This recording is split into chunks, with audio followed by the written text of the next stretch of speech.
Hello everyone, and welcome to Super Mario Sunshine. And today we're going to be heading into Noki Bay.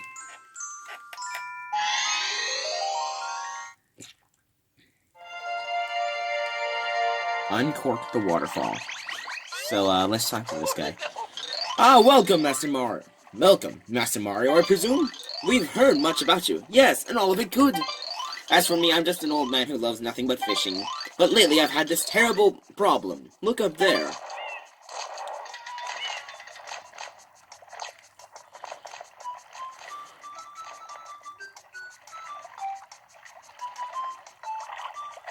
Oh boy, it's one of those vertical levels. I don't know who did it, but somebody corked our waterfall. This, no doubt, is why our lovely bay has been polluted. And I can't even fish! And so I ask for your help. Uncork that cork. Okay.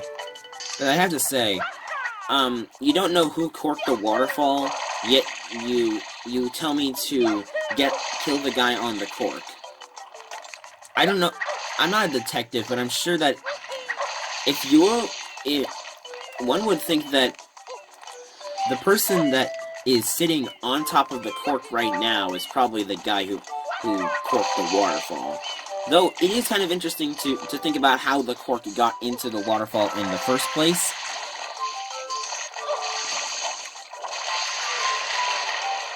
Ah.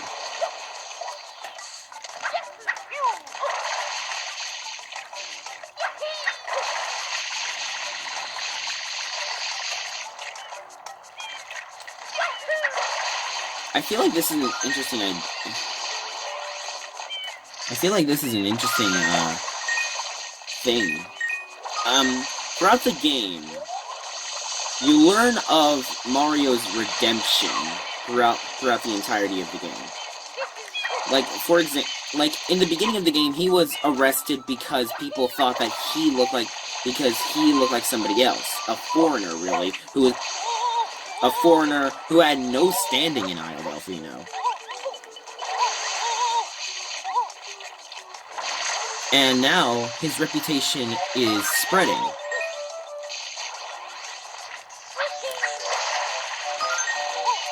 And now his reputation is spreading as a good guy, as a hero. Mario became the hero in Super Mario Sunshine. Became a hero in Mario Sunshine, even though that he was arrested for vandalism. I feel like that's kind of a cool thing to think about. Like, really, when you think about it, Mario had to deal with this whole, vandalism and doppelganger kind of thing, but now people know the difference and hear of Mario in Isle Delfino. However, that's like a subtext. That's like subtext storytelling. Most people don't really see that in Mario Sunshine. What they see is because quite honestly, there really was no subtext in like Mario 64. It was mostly just like, this guy bad. Bowser bad. You should kill Bowser. There really wasn't that much development after that. There was. But, you know, I don't play Mario for the development. If I wanted an interesting story, I would have liked RPGs, but I'm not a big RPG guy.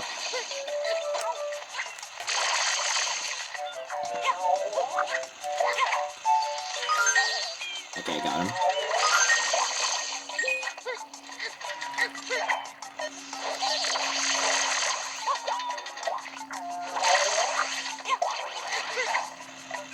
There we go.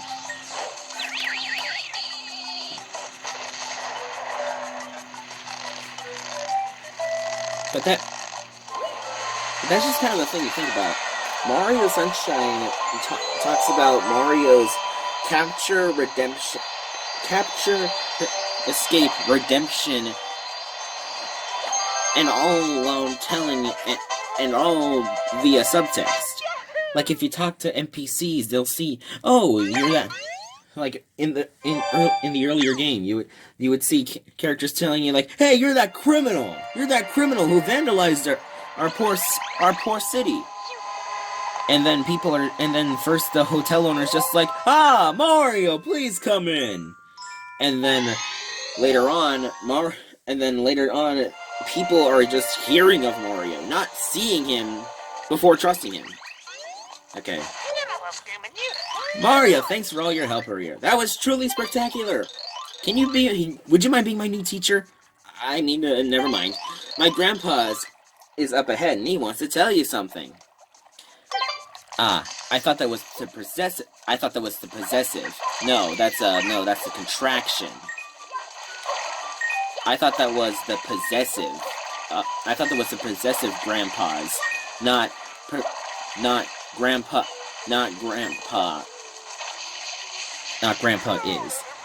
Excellent! Way to go, Master Mario!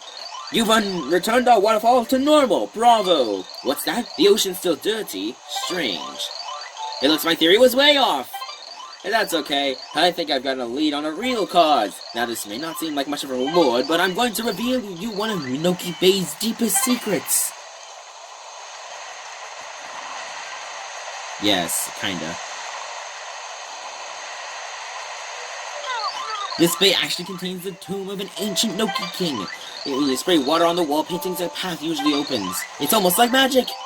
And one of the paths leads to a hidden shine sprite. Honest, this is all true, maybe. Okay, so we have to agree to an urban. We need to agree to a legend. Whatever. Link has been doing it for years. Link has been doing it for literal decades, so... Speaking of Zelda...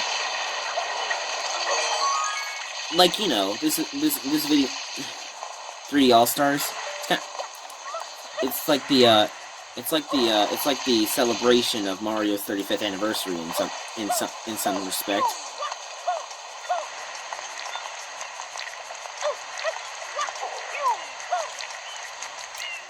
And I'm just like thinking, what if Zelda had the same kind of treatment?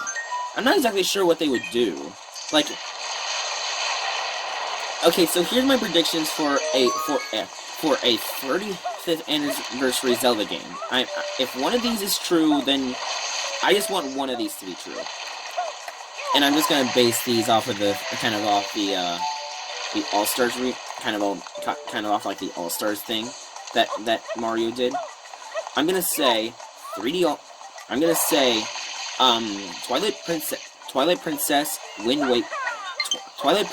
Waker will get remade, will get ported to Switch.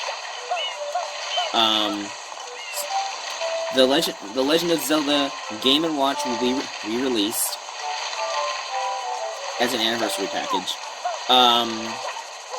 A remake of Zelda 2. I want a remake of Zelda 2. That's what I want. I want a remake of Zelda 2. That sounds fun. Ow. Yes. That's what I'm trying to do.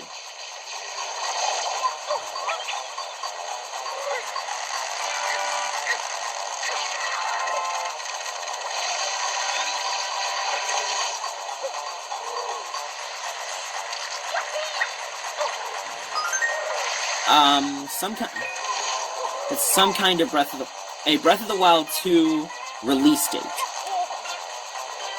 So, just to recap, remake of Zelda, porting Zelda Wind Waker HD and Twilight Princess to Switch,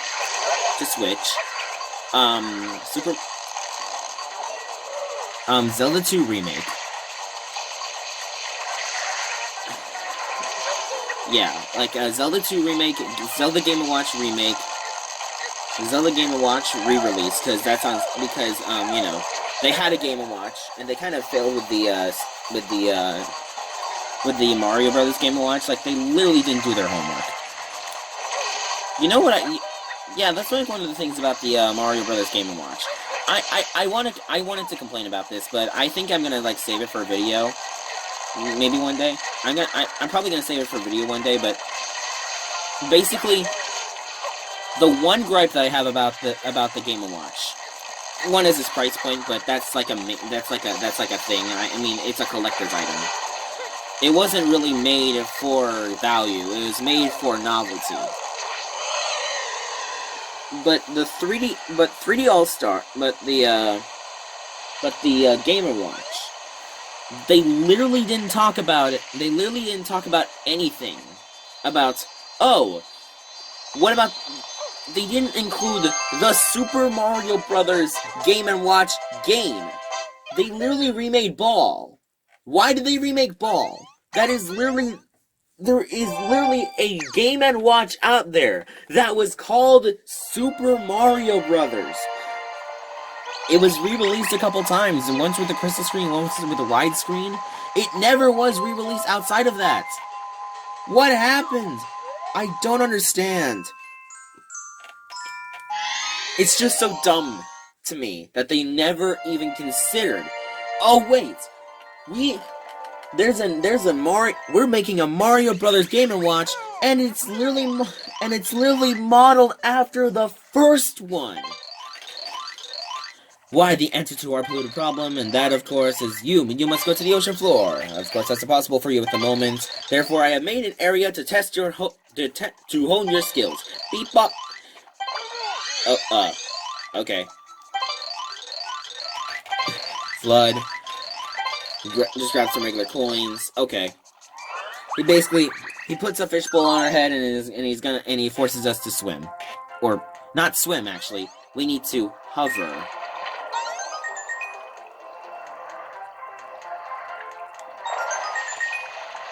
You literally need to hover around and get the red coins. That's all you need to do.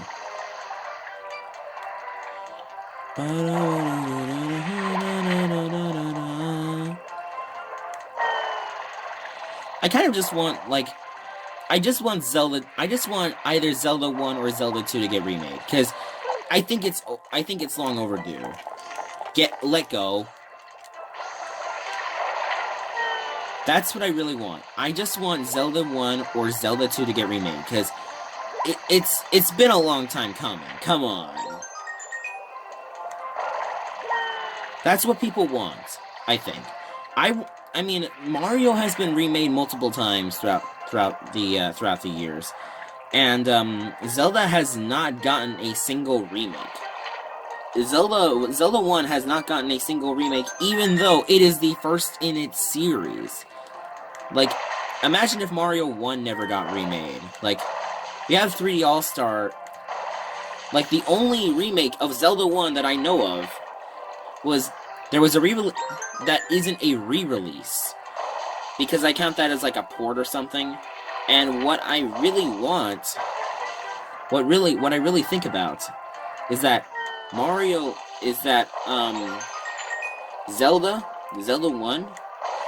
1 got a GBA re-release, and that was about it. And it wasn't even like a remake. They literally had Zelda 1 and Zelda 2 just put on a Game Boy cartridge, Game Boy Advance cartridge. Nothing wrong with that. I'm just saying that that there's a market for people who want to play Zelda 1, but haven't because it's very, very cryptic.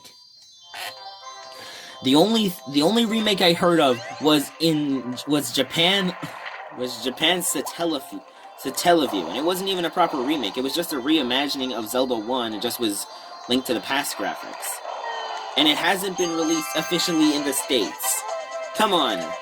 I don't care what you do. I want Satellaview, or I think it was called BS Zelda. I want BS Zelda in NSO in some capacity. I don't care if they have to like redo Satellaview or just not include anything from Satellaview. I just want it to exist. Okay, this is episode 4. Ely Mouth's Dentist. Oh, Mario, you're finally setting out on to the ocean floor's bottom. Grandpa's waiting for you up top. Oh, and don't forget to wear this. You can use this rope as a shortcut to reach Grandpa. Okay.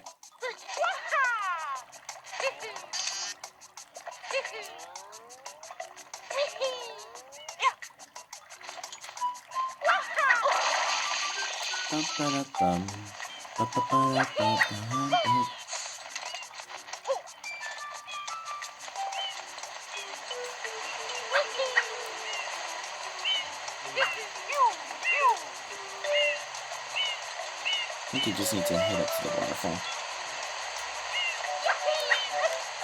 There we go. There's Grandpa right there. You look like you're ready! That gunk on the floor is caused by a giant eel! He's moved into our ancestral home at the seafloor, and it's nerfing some nasty cavities in there. Let's take a look.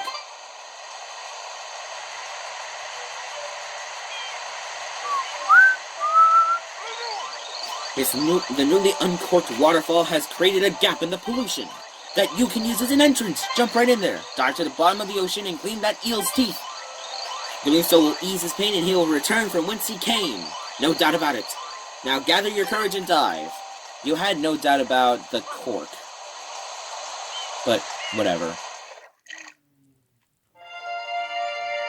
Welcome to Render Distance. And this is a boss fight.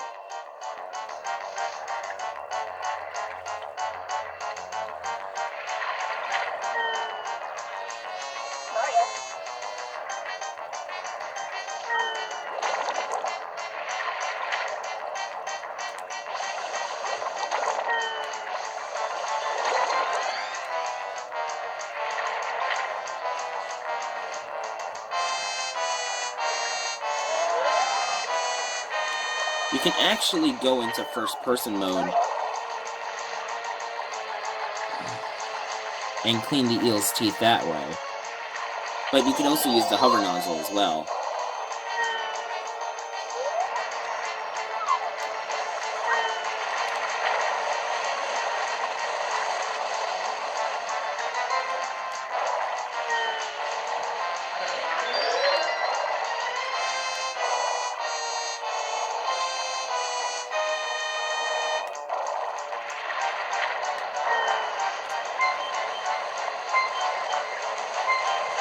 You need some air. You need some life. Life. Money gives you power. Oh.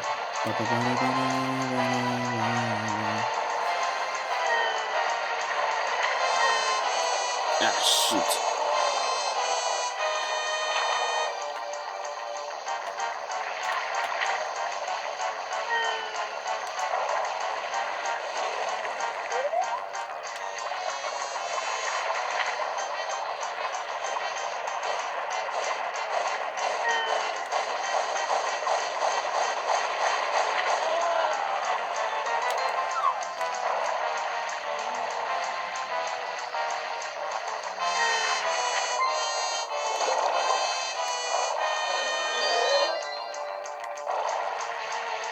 Yeah, you can actually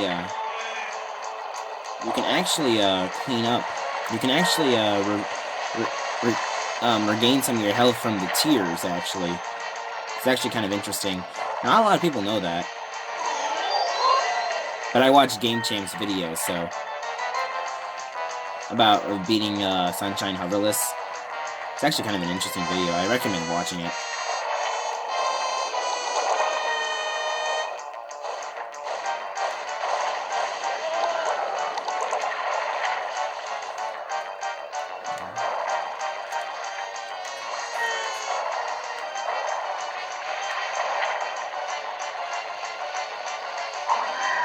Yes. Ugh. I don't envy this guy. Having dirty teeth is not that good. Having your teeth hurt sucks, I would imagine. Like, I never had it myself, and I consider myself a very lucky person to not have to experience that. I have been blessed with very good teeth. I have been blessed with really good teeth, so I never really had to deal with traumatic dentist appointments, quite honestly. I'm just very lucky, quite honestly, that I don't have to deal with that sort of thing. I'm just really lucky. That's all I have to say. It's just I'm really lucky about that.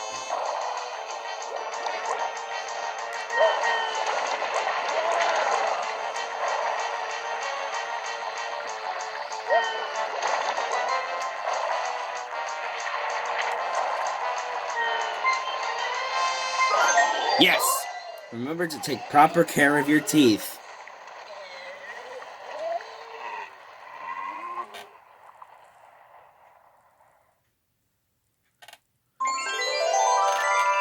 And there's a nice heart there, left by Ely Mouth.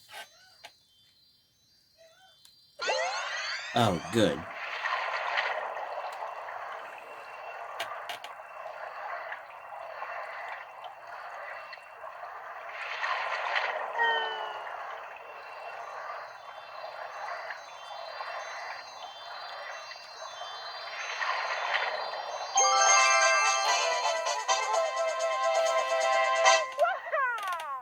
Nice. That was a fun boss fight. It's not the best boss fight, but at least it's unique. I mean, with how many like Shadow Mario missions there are, and how many reused boss fights, like we literally fought Gooper Blooper. I think we're kind of overdue for good boss fights. For good boss fights. Okay. El Piantissimo. Thanks to you, our bay is clean again. Thank you. Now, hopefully, all of our people will return home again. We owe it all to you. And thanks. And say, do you know that guy? He's been waiting up there for you for quite a while. Yes, I don't think I know him. What was his name?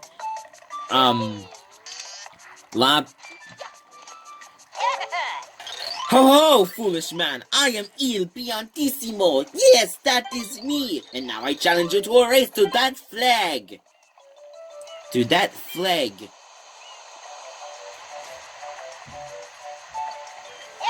It is a race to the finish! The best time is 40 seconds!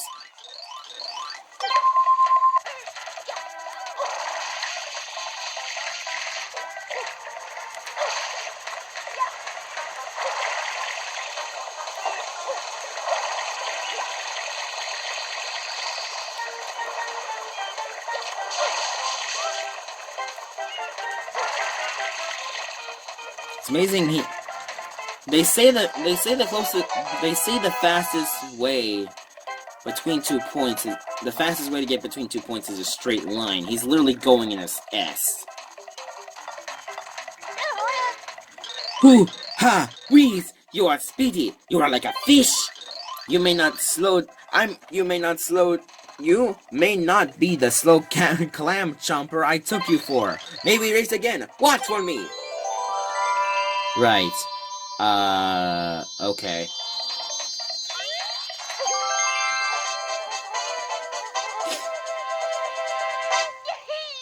Nice. And we're up to 60 shine sprites. We're getting through this game pretty quickly.